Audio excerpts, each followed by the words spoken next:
at the rocks, a seagull still screeched.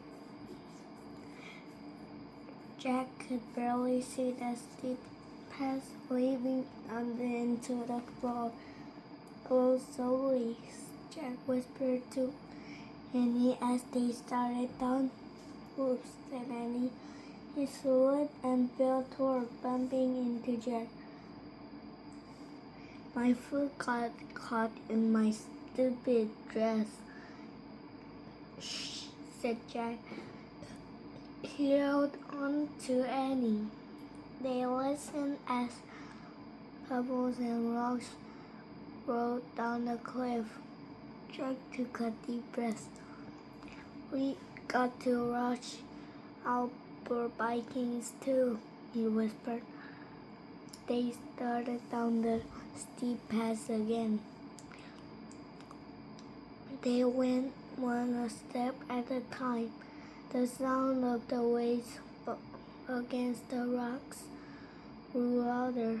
Finally, they stepped down onto a flat strip of pebbles. Where are we? Whispered Jack. Annie, I don't know, said Jack. Oh, look, said Annie. He pointed the shoreline. Through the fog rose the stern falls of the Viking ships. Jack and Annie crept closer to the ships. Their sails were down.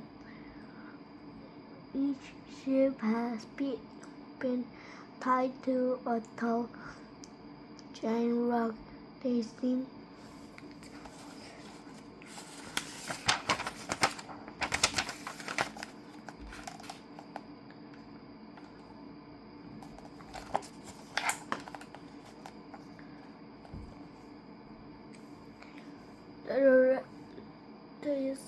to as they bobbed into the shallow waves. Jack really wanted to check out of the ships, but he was so afraid of wasting time.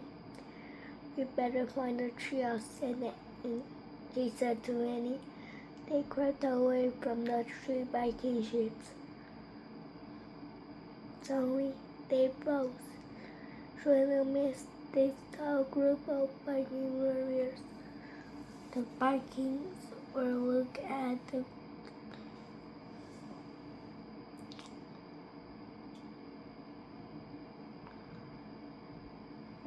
top of the cliff. Then their long yellow hair hung down from beneath their iron helmets. They carried around wooden shields and swords and axes. It looks like they're planning to climb the cliff, whispered Annie. We need to hide until they go, whispered Jack.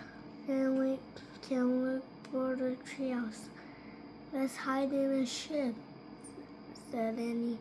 Good idea, said Jack. They crept back to where the ships tied.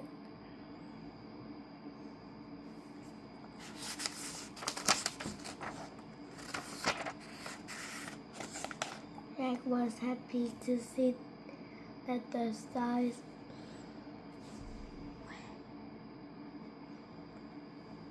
of the smallest ship were very low. 다리 내려. 만지지 말고. They would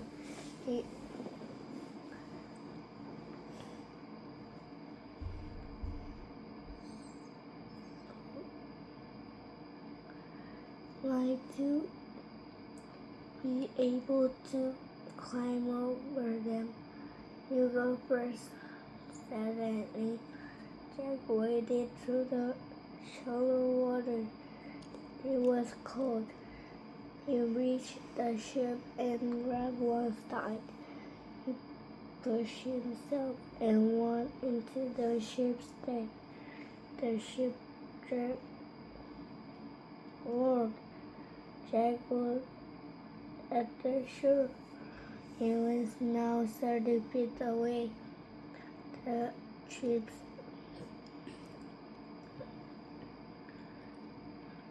unnatural rope was pulling tight.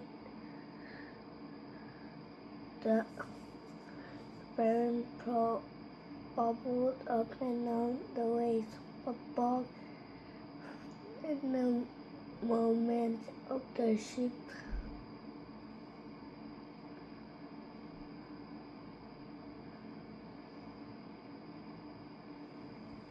Made Jack feel as if he was in a deep dream. For a moment, he forgot to be scared of the Vikings. This is so cool, he called. Come on, Annie. Annie started to wade out of ship. Suddenly, she disappeared. Annie called.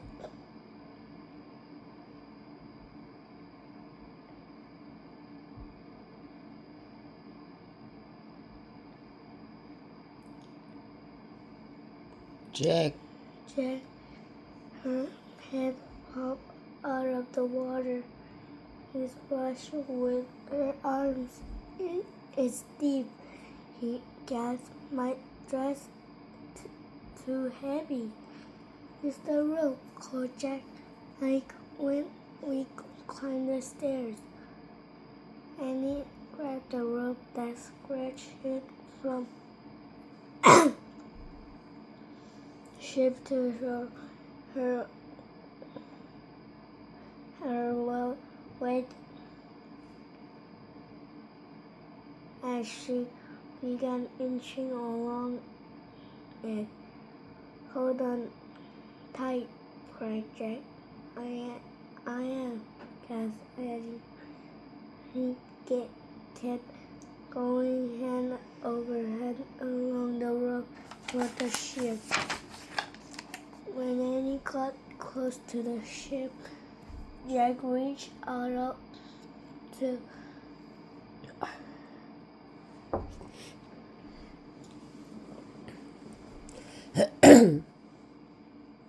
몰라?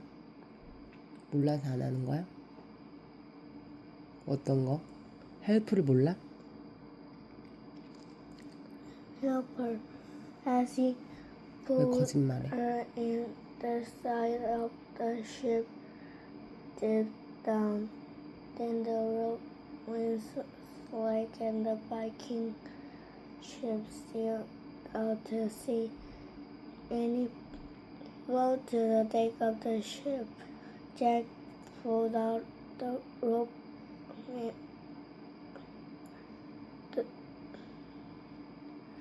out of the water. The end of it was still tied in a loop. What happened? Asked Annie. We're heading out to sea, said Jack. I guess all the pulling left the boat rope by rope. When Annie sat up and looked at the misty winders. I can see the island, he said. I can't see anything, said Jack. Annie looked at Jack.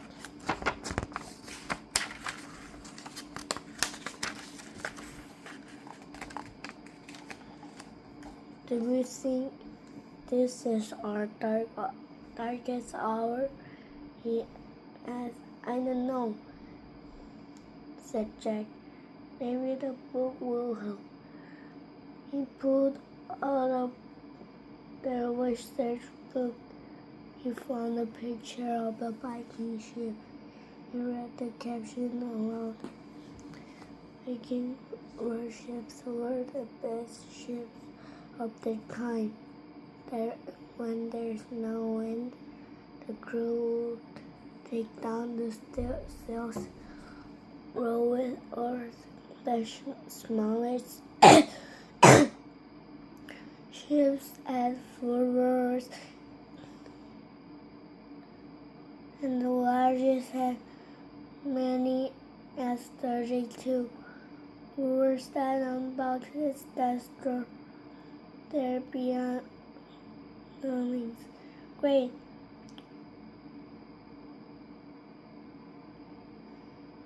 said Annie, jumping up. This isn't our darkest hour. Why would you say that? Asked Jack. There's still hope, said Annie. We can row to the other side of the island and find the shields.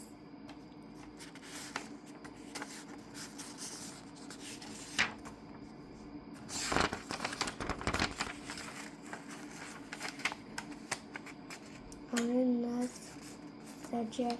Please, Jack, said Annie. Can we just try? Grab one of the oars. He could barely lift it. Forget it, Annie, said Jack. It takes 4 Viking guys to row this thing. You're too little, I'm too little. Come on, Jack.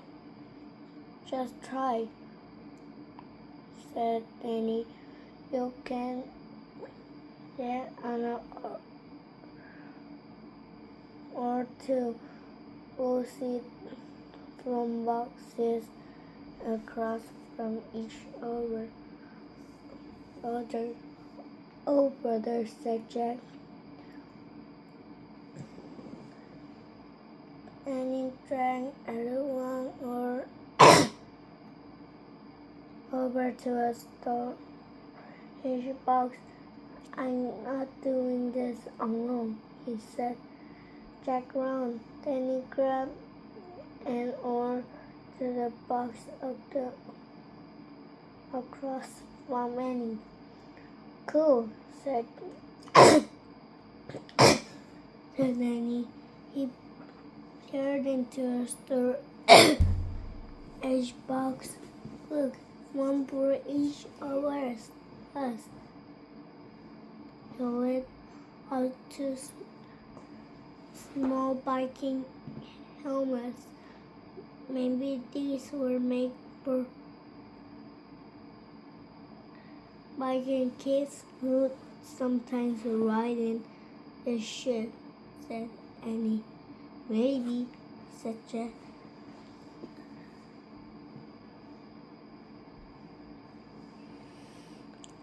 He hadn't thought of Vikings as real people before, people with families and little kids.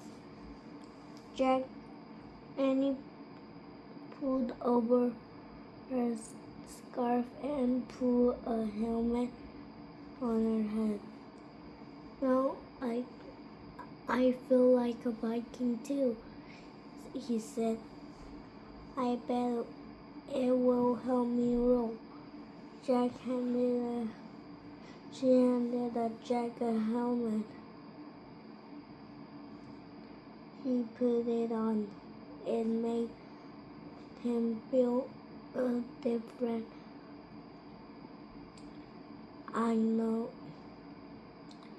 Don't know about this, he said. The helmet wasn't very as the one he had rode in time of castles, but it was so pretty and heavy.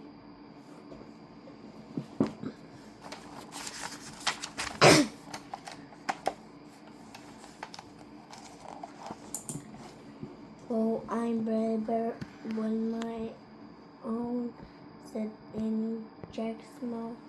He didn't know how and he could be braver than he already was. Ready to roll? She asked. Yup, said Jack. He was feeling braver himself. The wind picked up as Jack lifted his heavy roar over the side of the ship. He lowered into the water, but the current was so strong that the was ripped from his hand. Jack rolled over backward as he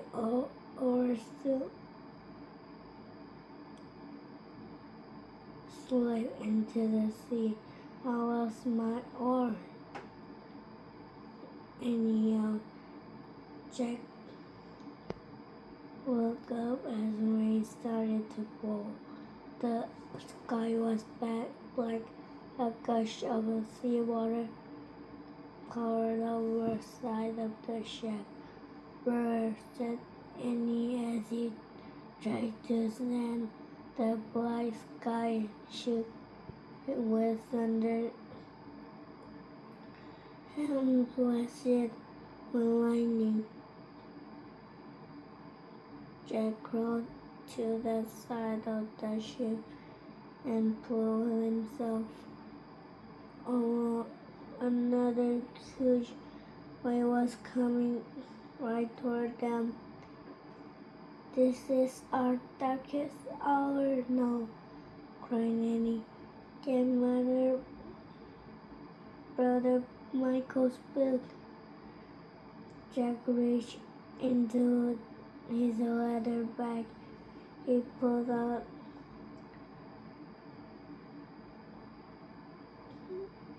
the jeweled book and held it up. Save a story, he cried. He looked at the sea again.